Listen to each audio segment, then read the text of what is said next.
The explosive growth of DeFi was undoubtedly a highlight of 2020, with the fast-moving sector commanding attention from the summer onwards.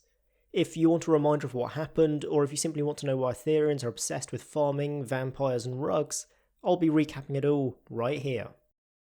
DeFi came into 2020 with a lot of momentum behind it, having more than doubled in size the year before. In a relatively short space of time, it had grown from a handful of projects dominated by Maker to a relatively broad and ever-growing ecosystem that was, admittedly, still dominated by Maker. The early months of 2020 saw some significant moments, like the introduction of flash loans with the launch of Aave protocol, the launch of stablecoin swapping platform Curve, and celebrations as total value locked in DeFi protocols crossed $1 billion for the first time in February. Total value locked, or TVL, is something of a vanity metric, and its sudden increase at the start of 2020 was at least partially driven by the increasing price of Ether. But it was still a significant milestone moment, and it proved that DeFi was worth paying attention to. But any celebrations were short-lived, as another event brought everybody back down to earth and reminded them that DeFi was still young and dangerous. In the space of just 4 days, lending protocol BZX was exploited twice, losing more than 3,600 ETH in total, worth more than $900,000 at the time. These exploits were certainly concerning, raising some serious questions about the security of DeFi protocols in the age of flash loans. But they also served as a perverse form of advertisement for the power of these systems. Both attacks leveraged flash loans and DeFi's legendary composability, with the first attack involving 5 different protocols and costing a total of $8.21, and the second using 4 protocols and costing $110. And both attacks were conducted in a single block, lasting just 15 seconds. It's undeniably impressive. The BZX attacks would go down as the first major attacks in DeFi history, and the first in a series of around 15 sophisticated attacks on DeFi protocols that took place throughout the year. Once the dust had settled and the attacks had been dissected and learned from, the DeFi community went back to building out their burgeoning financial system. They had no way of knowing that just a few weeks later, they would be facing an even greater challenge. Early March saw virtually every market worldwide struggling to cope as the realities of coronavirus set in, and crypto markets were no exception. In the space of just 24 hours around March 12th, Bitcoin fell from $7,300 to lows around $3,900, while ETH's price was cut almost in half, briefly dipping under $100. This spelt trouble for any DeFi protocol using ETH as collateral, and Maker found itself hardest hit. When a user wants to generate DAI, a dollar-pegged stablecoin, they open what Maker calls a vault, a smart contract that holds the user's collateral and allows them to access a loan of up to 2/3 of the US dollar value of that collateral in DAI. If the price of the collateral falls too much and the loan stops being sufficiently over-collateralized, and the user either fails to repay some DAI or provide additional collateral, then the vault will be liquidated. At this point, the collateral is auctioned off to entities called keepers, who place bids in DAI to win some portion of that underlying collateral. In normal circumstances, these auctions remove the debt but leave the user with most of their original collateral, minus a 13% liquidation fee. However, Black Thursday was far from normal circumstances. As prices fell and DeFi users rushed to take advantage of the opportunity or to protect their loans, the network became congested and gas fees skyrocketed, making it more expensive to transact. Maker's auctions broke down as many keepers just weren't smart enough to increase their gas fees when transactions got stuck, while others simply ran out of DAI and could no longer take part in auctions. Realising that there would be nobody to bid them up to a fair price, one smart keeper started placing zero DAI bids for all of the collateral in a vault. By the time things calmed down, more than 1/3 of liquidations came at practically no cost to keepers, and one lucky keeper walked away with 30,000 ETH won with zero DAI bids. And things could have been even worse. Oracles, who provide the price feed for the system's collateral, couldn't update fast enough to track the declining prices. Eventually, they stopped working altogether, just as ETH slipped below $100. Some believe that this was an intentional move by Oracle operators, who realised that a vast wave of liquidations would have been triggered at that point, which could have caused a dramatic downward spiral that would have crushed ETH and the Maker system. When prices finally stabilised, Maker was left with $4 million missing from the system and a lawsuit from disgruntled users who had found their entire vaults liquidated. While an emergency shutdown was briefly considered, the obvious path forward was a debt auction, where Maker's governance token MKR is minted and sold until the funds are replaced. But before it could hold that auction, Maker needed to fix another problem. In all the chaos, demand for DAI had pushed it far from its peg, with the supposedly stable currency trading as high as $1.14 at one point. To push DAI back towards $1, MKR holders voted to lower the stability fee to 0.5%, making it cheaper to mint new DAI, and they reduced the DAI savings rate to 0%, making it less appealing to hold DAI. But even with these measures in place, DAI continued to trade above its peg. At that point, MKR holders made the controversial decision to onboard USDC as a new type of collateral. Some were unhappy with the decision to add a centralized form of collateral to the system, as those funds could theoretically be frozen and become worthless, causing more issues down the line. But the more pressing and present concerns about DAI's inability to hold its peg won out. With USDC added, users could mint DAI with a token worth $1, sell the DAI above $1, and walk away with profit. That meant DAI would work its way back towards its target price, and Maker could get on with its auction. In the end, more than 17,000 MKR were created and sold, completely wiping out more than 2 years worth of MKR token burns. What was important though was that Maker and DeFi as a whole had survived a catastrophic black swan event. It was a little shaken and some had lost a lot, but it had survived. The months after Black Thursday were comparatively quiet and mainly consisted of building DeFi back to full strength. TVL had taken a substantial hit in March and wouldn't repass $1 billion until the end of May. Just a couple of weeks after that, Compound kickstarted the DeFi summer with the launch of their liquidity mining program. Compound was developed and maintained by a company called Compound Labs, who had special administrative rights over the protocol that allows them to make the changes that they needed to whenever they needed to. This was useful for getting the project off the ground and keeping it safe in the early days, but decentralized finance wouldn't actually be decentralized if these privileged players stuck around for the long term. So Compound Labs came up with a plan to transfer ownership of the protocol to the masses. They created a governance token called Comp that allowed its holders to vote on changes to the protocol, and then they distributed Comp to anybody that used Compound in proportion to how significant their usage was. It didn't matter if they were lending or borrowing, everybody that used the service received Comp. This made a lot of people very excited. For a long time, people have eagerly moved funds to whichever DeFi protocol provided the highest yield, and now there's an opportunity to not only earn interest, but a funky new governance token that was skyrocketing in price. And what's more, because Comp was being given to both lenders and borrowers, you could earn money by taking out a loan. Those looking to maximize their returns or farm yield would repeatedly lend to Compound, borrow from it, and then lend whatever they had borrowed. InstantApp even created a recipe for this to make it as easy and efficient as possible. The result was a wave of capital flooding into Compound.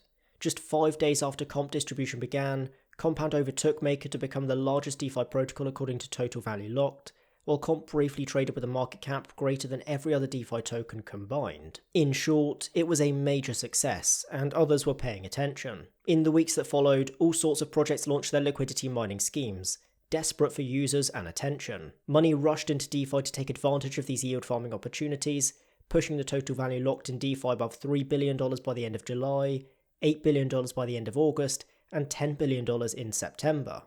Gas fees also jumped to all-time highs, pricing out many smaller players and making an urgent case for second-layer solutions. And rather predictably, the dark side of the industry started to show through again at scale for the first time since ICOs went out of favour. It's a positive that traditional ICOs didn't make a real comeback in 2020. It proves they're properly dead. Instead, we saw a few different forms of token distribution for new projects in 2020, such as the ICO-like bonding curve offerings, the return of the coveted fair launch, and the Uniswap-style airdrop.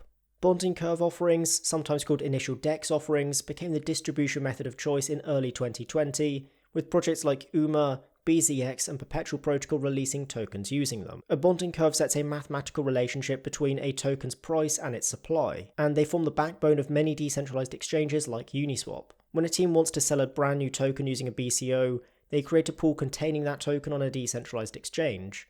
As soon as that's done, users can buy and sell into the curve to determine the fair market price for that token. This approach has several potential benefits over other forms of token distribution. In theory, they prioritize distribution and price discovery over teams making money, they create instant markets for tokens, and they're completely permissionless, so anybody in the world can participate. While certainly a step in the right direction compared to ICOs and IEOs, BDOs have a few kinks to work out, like the rampant front-running issues that saw prices of some tokens skyrocket in a matter of seconds last year. Assuming BDOs stick around for some time and aren't replaced with other innovations, I'm sure those issues will be eventually solved. Later in the year, after the explosion of yield farming, we saw some projects choosing to forego any kind of fundraising and simply distribute tokens to anybody that performed a certain task. This was the reinvention of the fair launch, and it was kickstarted by Yearn Finance in July. In one of his pieces for Deribit Insights, Hasu defined a fair launch as having 4 attributes. There is no free lunch, everyone has to work for acquiring tokens. The work performed is provably costly to prevent Sybil attacks. Participation in launch is permissionless and transparent. And most importantly, there is no pre-mine or founder allocation and no early access. The founders are playing along with everyone else. Basically, everyone and anyone that wants to own a fairly launched token must perform some costly action to earn that token or buy it from someone else that has. In DeFi, the costly action is often providing liquidity to something, but it can be as simple as incurring opportunity cost by locking tokens up in a smart contract. On paper, fair launches seem like the best way to launch a crypto asset, and you only have to look at the hyper-engaged community around Yearn to see the benefits of them. But there are some significant drawbacks as well. Most obviously, there's no source of funding for the project, potentially resulting in some issues down the line, as we've recently seen with Yearn. But more immediately, it often forces the projects to launch without any kind of audit on their code, potentially costing users millions of dollars if there's a bug in it. There are also big questions about just how fair launches actually are. In some cases, founders could perform synthetic pre-mines by purchasing a handful of assets ahead of launch, and then requiring others to stake those assets to earn their token, giving the founders a chance to profit as people rush in to buy. Additionally, in an environment with extremely high gas fees, only those wealthy enough to risk tens of thousands of dollars can realistically participate in a fair launch, though that is still a significant improvement on the shitcoin waterfall model of 2017, where you had to be both extremely wealthy and very well connected to access the best deals. Perhaps, though, the toughest challenge for fair launches is that they're simply too difficult to replicate after the first iteration. Nothing has ever and will ever come close to replicating Bitcoin's launch because it took place in the purest and least profit-driven environment possible. Similarly, no DeFi token can realistically replicate the launch of Wi-Fi. The effect is even more obvious with Uni-style airdrops. Before Uniswap released tokens to every address that had ever interacted with their products, all of their users had been genuine. Once the possibility of future airdrops becomes clear, people started using all sorts of protocols with the hope of one day receiving free money, not because they wanted or needed to use them. Essentially, once the fairest possible version of a launch has taken place and rewarded the engaged, positive-sum participants, all future launches will be plagued with parasitic, negative-sum participants. In December, we saw DEX aggregator 1inch add a few crucial changes to Uniswap's model to reduce the number of negative-sum participants earning tokens. While their amendments won't solve the problem completely, and may sadly exclude some legitimate users as well, this amended airdrop or distribution event is likely the best path forward for any project attempting something similar. Certainly, I'll expect to see many currently tokenless projects following 1inch's lead in 2021, modifying distribution parameters to ensure the project's future is placed in the hands of the people who actually care about and use it. The yield farming craze made tokens cool again for the first time since early 2018, and in a complete reversal of trends, it quickly became apparent that not having a token was a risky decision. Projects that failed to properly incentivize users to stick with them were at risk of being abandoned in favor of something else, and nothing made this more obvious than DeFi's first vampire attack. Apparently taking inspiration from a tweet by the block's Larry Cermak, an anonymous individual going by the name Chef Nomi decided to fork Uniswap's code, rebrand it to Sushi Swap, and add a governance token called Sushi that would be used to incentivize usage and help migrate liquidity from Uniswap. SushiSwap would charge the same 0.3% fee as Uniswap, but instead of giving the full reward to liquidity providers, it would convert 0.05% into Sushi and distribute it to existing Sushi holders. Additionally, to fund the project over the long term, 10% of every Sushi distribution would be placed in a development fund. To earn Sushi ahead of launch, users had to stake their Uniswap liquidity provider tokens in a Sushi Swap contract. After a couple of weeks, Sushi Swap would redeem the LP tokens for the underlying assets in Uniswap and redeposit them in a Sushi Swap pool, essentially transplanting liquidity from Uniswap to Sushi Swap. It was genius, it was dastardly, and it was a joy to watch, until Chef Nomi threw the entire thing into jeopardy. In early September, just before Sushi Swap's planned liquidity migration, DeFi tokens started selling off. Perhaps spooked by this, Chef Nomi withdrew Sushi from the development fund and sold it into ETH. Despite his insistence that this wasn't an exit scam, and that him taking ETH was somehow best for SushiSwap's community, Sushi's price fell 70%. That could well have been the end of SushiSwap, preventing us from seeing how the liquidity migration or vampire attack would have played out.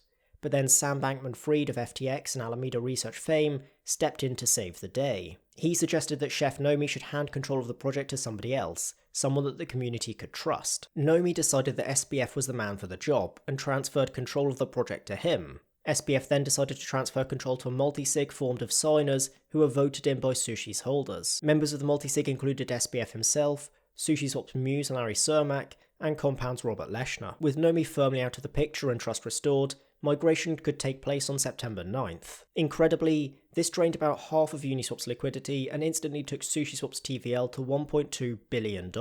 While that sounds bad for Uniswap, it wasn't actually a disaster. As the Defiant's Cami Russo pointed out at the time, Uniswap actually had more liquidity after the migration than it had before the Sushi saga began. So, while undisputedly a parasite attack, SushiSwap had actually been net positive for Uniswap. Still, to stave off further losses to other exchanges, Uniswap were forced to respond and launch their own token called Uni towards the end of September. SushiSwap has gone on to prove many of their early doubters, myself included, wrong.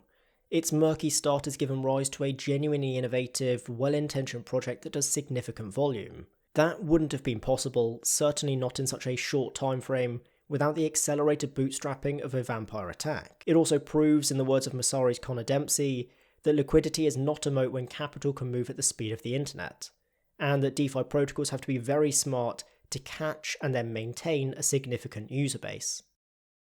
Among the fun and money-making frenzy of the DeFi summer, there were some strange and even dark moments. The Sushi saga serves as a good microcosm for the whole DeFi summer.